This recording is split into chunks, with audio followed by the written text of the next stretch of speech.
TV 999 news కి స్వాగతం.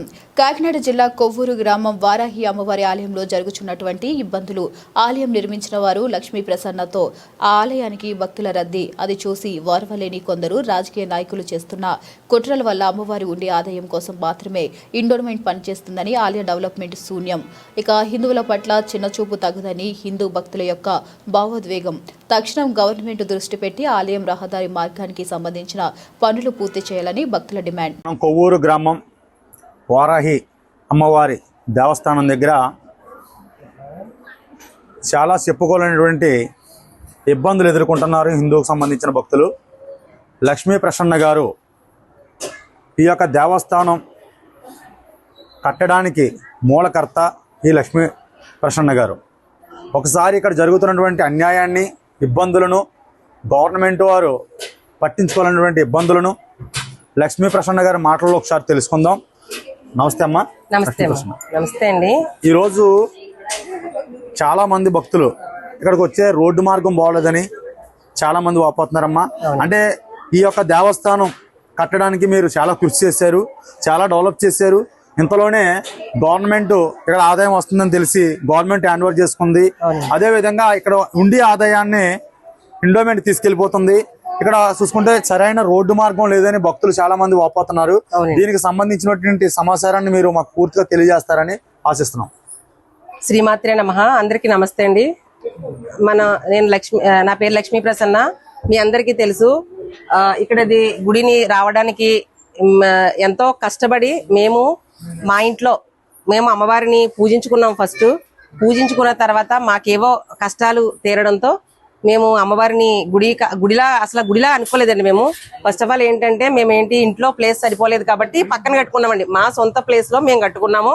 అలాగే ఏంటంటే ఇక్కడ ఎవరి దగ్గర మనం ఒక్క రూపాయి తీసుకోలేదండి. ప్రతి ఒక్కరికి తెలుసండి, ఇది మళ్ళీ ప్రత్యేకంగా కూడా చెప్పవసరం లేదు, కానీ మళ్ళీ చెప్తున్నాను, ఎవరి దగ్గర మనం అస్సలు ఒక్క రూపాయి తీసుకోలేదండి. అలాగే ఈ అమ్మవారి గురించి నాకు తెలిసిన ఒక కొద్దిపాటి జ్ఞానంతో ప్రతి 10 మందికి తెలియజేసేదాన్ని. ఇక్కడ వచ్చే భక్తులకి ఉదయం నుండి సాయంకాలం వరకు నేను చెప్తూ ఉండేదాన్ని. అలాగే ఇన్స్టాగ్రామ్ లో కూడా అమ్మవారి కోసం చెప్పడం ఇవన్నీ జరుగుతూ ఉండేవండి. ఆ టైంలో ఏంటంటే దూర ప్రాంతాల నుంచి కొంచెం భక్తులు నెమ్మదిగా రావడం మొదలు పెట్టారు. వస్తే మాకు పాపం ఎక్కడో దూర ప్రాంతాల నుంచి వస్తున్నారు కాబట్టి ఇక్కడ ఎక్కడ కూడా అన్నం సౌకర్యంగా లేదు, భోజన హోటల్స్ అవి ఏమీ లేవనేసి మేము ఇంట్లో నుంచి మొదలు పెట్టామండి. మేము మా ఇంట్లో నుంచి అంటే స్టార్టింగ్ లో మా ఇంట్లో నుంచి మొదలు పెట్టాం. అన్నదానం మొదలు పెట్టిన తర్వాత ఏమైందంటే భక్తులకి అలా కొన్నాళ్ళకి ఈ లోపు నేను పూజలు జరిపించడం, ఇక్కడ కుంకుమ పూజలని, అమ్మవారికి ఇక్కడ పిల్లలకి సరస్వతి పూజలని, ఈ ఊర్లో చాలా మంది పిల్లలకి ఇవన్నీ చేసామండి. అవన్నీ కూడా మన ఇన్స్టా పేజ్ లో ఉంటాయి, చూస్తే కనుక మీరు. ఇలా అమ్మవారిని డెవలప్మెంట్ చేసామండి. అహర్నిశలు శ్రమ అండి, నిజంగా చాలా కఠోరమైన శ్రమ అనమాట. అంత కష్టపడి మేము డెవలప్మెంట్ చేసిన తర్వాత ఏమైందంటే కొద్దిగా జనము మళ్ళీ అన్నదానం చేస్తుంటే మా కోరికలు నెరవేరుతున్నాయి కాబట్టి మేము కూడా అన్నదానం చేస్తామనేసి వచ్చేటోళ్ళండి భక్తులు దూరం నుంచి వచ్చి. ఆ విధంగా నిత్యాన్నదానం అయిపోయిందండి. అది ఎలా ఉండేదంటే ప్రతి ఒక్కరికి తెలుసండి, ఊర్లో భక్తులు తెలుసు, అమ్మవారికి తెలుసు. ఉదయం 10 గంటలకి మొదలెడితే రాత్రి 10 గంటల వరకు అక్కడ అన్నదానం అలా జరుగుతూనే ఉండేదండి. మా అన్నయ్య గారు కష్టపడి కట్టారండి గుడి. నేను అమ్మవారిని తీసుకురావటము ఇక్కడ పూజ. ఇంకొక విషయం, ఇక్కడికి డిప్యూటీ సీఎం పవన్ కళ్యాణ్ గారు కూడా ఆయన దీక్ష చేసి గుడికి వచ్చారంటాం, అది వాస్తవేనమ్మా? లేదండి, వచ్చారని అలా ఏం రాలేదండి. మామూలుగా ఏంటి అంటే పవన్ కళ్యాణ్ గారు ఆయన ఇక్కడ పిఠాపురంలో గెలవడం, అదే సేమ్ టైము మన గుడి కూడా ప్రాబ్లం అవ్వడం, దాని వలన చాలా మంది ఏంటంటే అడుగుతున్నారండి. నన్ను కూడా భక్తులు చాలా మంది అడుగుతుంటారు, డిప్యూటీ సీఎం గా పవన్ కళ్యాణ్ గారు ఇక్కడికే వచ్చారట కదని. కానీ అది అవాస్తవం అండి, వాస్తవం కాదు. ఇంకోటి డిప్యూటీ సీఎం గారు కూడా దీక్ష చేశారు, అమ్మవారి దీక్ష కదమ్మా ఒరిజినల్ గా అనుకుంటే మన వారాహి అమ్మవారి. అవునండి, అమ్మవారి దీక్ష అండి. కానీ ఆ పవన్ కళ్యాణ్ గారు వాళ్ళని ఏంటంటే ఆ దీక్ష వేసేవారి సంఖ్య పెరిగిందండి. అవునమ్మా. మన గుడిలో ఆయన్ని ఇన్స్పిరేషన్ గా తీసుకుని ఎంతో మంది దీక్షలు చేశారండి. అయితే నెక్స్ట్ ఇంకో విషయం ఏంటంటే, అసలు విషయం ఏంటి అంటే, ఇలా కష్టపడి మేము డెవలప్మెంట్ చేసిన తర్వాత ఆగస్టు 15వ తారీఖున ఒక పగడ్బందీగానండి చేశారండి. ఏంటి అంటే 3 రోజులు సెలవు చూసుకునండి, మేము స్టే కూడా తెచ్చుకోకుండా అందరూ కూడా ఒక కట్టగట్టుకునండి ఆ గుడిని ఎలాగైనా సరే ఎండోమెంట్ డిపార్ట్మెంట్ కి ఇచ్చేయాలనేసి చేశారండి. ఇందులో కూడా ఎవరు చేశారనేది నేను చెప్తానండి. ఇక్కడ జనసేన నాయకుడు కర్రెడ్ల గోవింద్ అనే ఒక అతను ఉన్నాడండి. ఆయన వచ్చి ఏంటి అంటే నేను ఎవరైనా ఈ రూరల్ ఎమ్మెల్యే గారు ఎవరైతే ఉన్నారో పంతం నానాజీ గారికి 60 లక్షలు 70 లక్షలు నేను ఖర్చు పెట్టాడటండి. అక్కడ ఆ ఖర్చు పెట్టిన డబ్బునండి ఇక్కడ తీసుకుంటాడటండి. ఉండి ఆదాయం తీసుకుని అన్నదానం చేయకూడదట, చైర్మన్ అయిపోతాడంట. అది అక్కడ ఆయన ఎలక్షన్స్ ఖర్చు పెడితే అక్కడ ఆయన్ని అడగాలండి. ఇక్కడ మా గుడి దగ్గర తీసుకోవడం ఏంటండి? దానికి మేము ఒప్పుకోలేదనేసి కక్ష కట్టండి ఒక వర్గం వాళ్ళు కావాలని కుట్ర పన్ని ఈ గుడిని మొత్తానికి ఎండోమెంట్కి వెళ్ళేలా చేశారండి. దానికి సపోర్ట్ ఎవరంటే పంతం నానేజ్ గారండి. ఆయన సపోర్ట్ తీసుకుని తర్వాత కలెక్టర్ గారు, ఈ డీసీ గారు, మొత్తం ఎండోమెంట్ డిపార్ట్మెంట్ వాళ్ళందరూ కలిసి చేసిన కుట్ర అండి ఇది. అమ్మా, ఇక్కడికి రోజుకి ఎంతమంది భక్తులు రావచ్చు? ఉండి ఆదాయం ఎంతవరకు వచ్చే అవకాశం ఉంది? ఉండి ఆదాయం అయితే మేము ఉన్నప్పుడు ఉండి ఆదాయం పెట్టలేదండి. ఎండోమెంట్ వాళ్ళు వచ్చి పెట్టుకున్నారండి ఉండిని. మీకు తెలిసిన వరకు ఒక రోజుకి భక్తులు ఎంతమంది వస్తున్నారు? ఎంత ఉండి ఆదాయం ఉంటుంది? అయితే ఇప్పుడు మనకి మా చేతిలో అయితే లేదండి. అది ప్రజెంట్ అయితే గవర్నమెంట్ హ్యాండ్ ఓవర్ లో ఉంది. అదే ఈ యొక్క డెవలప్మెంట్ అది ఎవ్వరు ఏం చేయలేదండి. మేము వాష్రూమ్స్ మేము కట్టించామండి. 5 ఎన్నో ఉంటాయండి. తర్వాత అక్కడ ఉన్నాయి చూడండి, అవన్నీ మేము కట్టించినవే. తర్వాత ఈ షెడ్లు కూడా ఈ షెడ్ కూడా మేమే వేసామండి.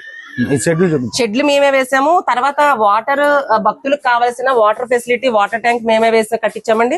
తర్వాత అన్ని లైన్లు, క్యూ లైన్లు వేయడానికి అన్ని మేము చేసినవండి. ఇంకా వాళ్ళు చేసింది ఏముందండి? ఇక్కడ ఒక విషయం చెప్తున్నానండి, నిజంగా మీకు దమ్ము ఉంటే గనక మీరు ఒక గుడిని కట్టి మీరు డెవలప్ చేయండి, అంతే తప్ప ఉన్న గుడిని డెవలప్ అయిన అభివృద్ధి అయిన గుడిని నాశనం చేయడం ఏంటండి? చూస్తున్నాం ఇక్కడ ఉన్నటువంటి భక్తులు కూడా వాపోతున్నారు. ఎన్నో క్రైస్తవులకు సంబంధించిన చర్చిలు వేల సంఖ్యలో వెలుస్తున్నాయి. వాటిపైన దశమ భాగాలని చెప్పేసి కోట్ల రూపాయలు వసూలు చేస్తున్నారు. అదేవిధంగా ఆ చర్చిల నుంచి వచ్చే ఆదాయాన్ని ఏ గవర్నమెంట్ హ్యాండ్ ఓవర్ చేసుకునే పరిస్థితి లేదు. ప్రత్యేకంగా ఇది హిందూ దేశం అయి ఉండి కూడా హిందూ దేశంలో ఉన్నటువంటి హిందూ సాంప్రదాయానికి సంబంధించిన గుడులు కట్టుకుంటే ఆ గుడుల్లో వచ్చే ఆదాయాన్ని చూసి గవర్నమెంట్ ఎండోమెంట్ డిపార్ట్మెంట్కి హ్యాండ్ ఓవర్ చేసుకుంటుంది. ఇక్కడ ఉన్న భక్తులంతా కూడా క్రిస్టియన్, అదేవిధంగా వేరే మతాలకు సంబంధించిన గొళ్ళపై వెళ్ళేటువంటి ఈ యొక్క గవర్నమెంట్ ఓన్లీ హిందువులపైన టార్గెట్ చేయడం అనేది చాలా దౌర్భాగ్యమని ఇక్కడ ఉన్న భక్తులు కూడా వాపోతున్నారు. దయచేసి సీఎం, అదేవిధంగా డిప్యూటీ సీఎం వీరిద్దరూ కూడా దీనిపైన స్పందించి ఇటువంటి కార్యక్రమాలు చేపట్టేటప్పుడు ఇంకా చాలా మతాలకు సంబంధించినటువంటి గుళ్ళు ఉన్నాయి, వాటిని కూడా మీరు హ్యాండ్ ఓవర్ చేసుకుని వాటిపై వచ్చే ఆదాయాన్ని కూడా మీరు గవర్నమెంట్ హ్యాండ్ ఓవర్ చేసుకుంటే అప్పుడు హిందువుల పైన ఇటువంటి ఇబ్బందులు పైకి రావని చెప్పేసి మా యొక్క విన్నపం. దయచేసి ప్రతి మతానికి సంబంధించినటువంటి వారిని ఒకేలా చూస్తున్నాం. అదే వాళ్ళకి ఇచ్చే గవర్నమెంట్ నుంచి వచ్చే పథకాలు కూడా ఒకే రకంగా ఇస్తున్నాం. హిందూ, ముస్లిం, క్రిస్టియన్ అని తేడా లేకుండా ప్రతి ఒక్కరు కూడా ఈ పండుగలకు సంబంధించినటువంటి ఈ పథకాలు ఎలాగైతే పెడుతున్నారో ఆ పథకాలకు పెట్టేటప్పుడు వాటికి ఖర్చు పెట్టే ఆదాయం కూడా హిందువుల గుళ్ళ నుంచి వచ్చే ఆదాయమే కాకుండా అన్ని గుళ్ళ నుంచి వచ్చే ఆదాయాన్ని కూడా తీసుకుంటే బాగుంటుందని ఇక్కడ ఉన్న భక్తులు కూడా వాపోతున్నారు. దయచేసి ఇక్కడ మనం చూసుకుంటున్నా ఈ కొవ్వూరుకు సంబంధించినటువంటి రోడ్డు రహదారి మార్గం, ఈ అమ్మవారు దేవస్థానానికి వచ్చే రహదారి మార్గం చాలా అద్భుతంగా ఉంది. ఈ యొక్క దేవస్థానానికి సంబంధించిన ఉండి ఆదాయాన్ని మీరు ఎలాగైతే తీసుకుంటున్నారో అందులో కొంత భాగం ఈ యొక్క రోడ్డు మార్గానికి కూడా ఖర్చు పెట్టాలని ఇక్కడ ఉన్నటువంటి భక్తులు వాపోతున్నారు. టీవీ 999 శ్రీనివాస్ యాదవ్. అలా ఇంకొక చిన్న విషయం అండి, ఇప్పుడు పవన్ కళ్యాణ్ గారు మన డిప్యూటీ సీఎం పవన్ కళ్యాణ్ గారు సనాతన ధర్మం అంటున్నారండి. ఓకే అండి, కానీ మనం నమ్ముకున్న ఆ పార్టీ నాయకులే ఇప్పుడు గుడిని ఇలా తీసేసుకుంటే ఎలా చెప్పండి? ఇప్పుడు ఆయన సనాతన ధర్మం అంటున్నారు. ఇప్పుడు సనాతన ధర్మం అంటే ఏంటి? ఉన్న గుడిని నాశనం చేయడం కాదు కదా. సనాతన ధర్మం అంటే ఏంటి? మంచిగా ఇంకా మనం హిందూ ధర్మం కోసం మనం మంచిగా ప్రబలం అయ్యేలా చేసి మేము హిందూ ధర్మాన్ని కాపాడాం కదండి. మేము ఏమన్నా భ్రష్టు పట్టేసాం కదా. ఇప్పుడు ఇంతమంది ఈ గుడికి వచ్చి ఇంతమంది భక్తులు అమ్మవారి అనుగ్రహంతో కోరిన కోరికలు తీరుతున్నాయి, కష్టాలు నెరవేరుతున్నప్పుడు ఈ అమ్మవారిని దర్శించుకోవాలంటే కాశీ ఒకటే వెళ్ళాలి, వేరే మార్గం లేదు. అటువంటిది మీరు కష్టపడి అమ్మవారిని తీసుకొచ్చి ఇక్కడ ప్రజలకు అందుబాటులో తీసుకొచ్చారు అమ్మవారిని. అది మీకు అప్రిషియేట్ చేయాలి తప్ప మిమ్మల్ని ఇబ్బంది పెట్టే మమ్మల్ని ఒక రోడ్డు నిలబెట్టారు కదండి, మమ్మల్ని పరుగులెట్టించి రోడ్డు నిలబెట్టారు. మేము చేసింది మేమేం తప్పు చేసాం లేదమ్మా. ఖచ్చితంగా మీరు చేసే యొక్క కార్యక్రమం చాలా మంచి కార్యక్రమం. మీకు మీడియా సపోర్ట్ ఖచ్చితంగా ఉంటది. మిగిలిన మీడియా వాళ్ళని కూడా పిలిచి ఈ యొక్క మీకు సపోర్ట్ ఉండేలాగా నా బాధ్యతగా నేను తీసుకుంటాను. ఖచ్చితంగానండి. అయితే నేను ఒకటి అడుగుతున్నానండి, హిందువులే శత్రువులా? ఇప్పుడు చర్చిలు ఉన్నాయండి, చర్చిల మీదకి ఒకరైనా వెళ్తారా? వెళ్ళరండి. హిందువులు అంటే గుళ్ళు టెంపుల్ మీదకి వచ్చేస్తా ఉంటారు. కానీ వాళ్ళకి దమ్ము ఉంటే ఏం చేయాలండి, ఒక వారాహి పీఠం మళ్ళీ పెట్టుకుని ఒక గుడి కట్టుకుని దాన్ని డెవలప్ చేయాలి. అంతే తప్ప కట్టి డెవలప్ చేసిన గుడిని నాశనం చేశారు కదండి. ఇప్పుడు మేము ఉన్నప్పుడు ఏ విధంగా ఉండేది, మేము చేసినప్పుడు ఎంత కష్టపడి చేసాం, భక్తులతో కళకళలాడుతూ నిత్య కళ్యాణం పచ్చతోరణం లాగా ఉండేదండి. కానీ ఇప్పుడు మొత్తం పడిపోయిందండి, గుడి మొత్తం పడిపోయింది.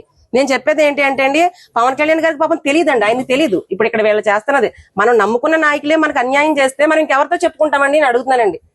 ఖచ్చితంగా అమ్మా ఈ విషయాన్ని డిప్యూటీ సీఎం పవన్ కళ్యాణ్ గారి ఖచ్చితంగా దగ్గరికి వెళ్ళేట్టుగా ఇది చేరవేస్తాం అమ్మా. మిగిలిన మీడియా మిత్రులను కూడా పిలిచి ఈ యొక్క జరుగుతున్నటువంటి ఇబ్బందుల్ని, అదే విధంగా ఇక్కడ భక్తులు పడుతున్న ఇబ్బందుల్ని కూడా గవర్నమెంట్ దృష్టికి తీసుకెళ్లే కార్యక్రమం ఖచ్చితంగా మేము చేస్తాం అమ్మా. ఖచ్చితంగా అండి, మాకు అది చేసి పెట్టండి చాలు. జై వారాహి మాత. జై బాబా.